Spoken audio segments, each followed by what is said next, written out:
how might doctors get their results faster? And one was maybe that they came up with the idea that maybe nurses could draw blood, which was very political and a kind of scary situation, because that was challenging a service in the hospital. A whole nother Right.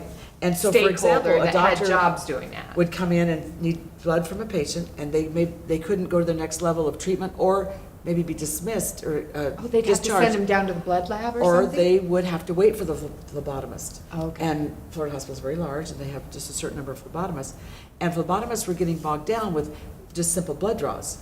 And so as they got empathy, because our lab was all about Explain to people that don't, when you say get empathy, like that's a huge core of what your program is Right. based on. Define to us what has to happen for someone to have empathy. What is that? Okay, so in this case, with the blood draw project, we would go out, and empathy is all about experiencing what your end user experiences to identify spoken and unspoken needs. Because Say that again. go and experience what your end user experiences to identify spoken and unspoken needs. And in startup, we say this is customer discovery, right? Right. Like, go out there and take those assumptions of what you think and turn them into questions. Right. And we like have really get into these shoes of these people you think you're Right. going to add value to. And it's not what you think is needed, it's what actually, or not what you think is there, is what really is there. And we actually have a way we take every project through what we call a know and assume experience, where they really identify what they know and what they assume. So we make a list of everything we know Right. and everything we And it's a assume. really powerful, and also we don't know what we don't know, and powerful questions come out of that, and powerful questions are what we love to You question live relentlessly. that. You don't know what you don't know. I live that. Right. It takes some, is it faith? I don't know what it is. It's like, Well- what has to happen for us leaders to get to that place that we can tell ourselves and tell other people, I don't know what I don't know. To stop, and pause, and say, I'm gonna see with fresh eyes. I'm gonna go and connect with what the end user or what's happening. I'm gonna connect, I'm gonna suspend judgment. I'm gonna suspend a judgmental. I'm gonna suspend judgment. And what we tell people is to, an open mind rejects the voice of a judgmental spirit. An open heart rejects the cynicism. And an open will, which is action, rejects the voice of fear. Wow. And So we're rejecting cynicism? judgmentalism and fear. And when we can stop and just be, and that we don't have to control everything, and we can say, I'm just going to see and watch, and let emerge what needs to emerge. And so we talk about embracing the emerging future. So if I go back to the story, Yeah. in case the listeners might be wondering what happened. Let's go back to the phlebotomist and that person that needs the So, blood draw. for example, there was a lot of assumptions that had been built in the hospital that phlebotomists needed to draw blood. Nurses were too busy to do that. We know this. Right? Doctors just need to wait, and that it doesn't really matter that a patient might wait 8 to 9 hours for blood draw. So we, as they went out and connected with the end user, observed what was happening from the doctor's standpoint, the patient's standpoint, nurse's standpoint, phlebotomist standpoint, they came back with some deep insights. And one was nurses, a lot of nurses were afraid to draw blood. They felt that it was not their role to draw blood, and that to do that might be stepping down a little, and that patients who they felt needed to have an expert blood drawer or just say, I don't care, draw the blood so I can get the results. And doctors were saying, it's really tying up the process. But what really was the pressure point was healthcare was changing. We had to move people faster in and out of hospitals. And so what happened was a scary movement of, now are we going to teach nurses to draw blood? Would the phlebotomists teach nurses how to do that? And phlebotomists were saying, well, we might lose our jobs. But what was really cool about it is it was volatile. A lot of our projects go through a volatile zone. Like somebody is like, what, are you kidding me? Right, are we?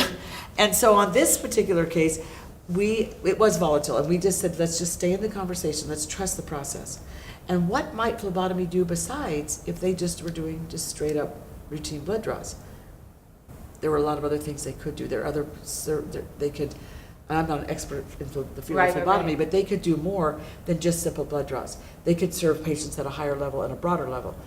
Well, the reason why this is one of my favorite stories, is they developed a way to train nurses across the system, and then they left the lab at that point, because a lot of projects leave the lab when they get their prototype, then they go out and try it.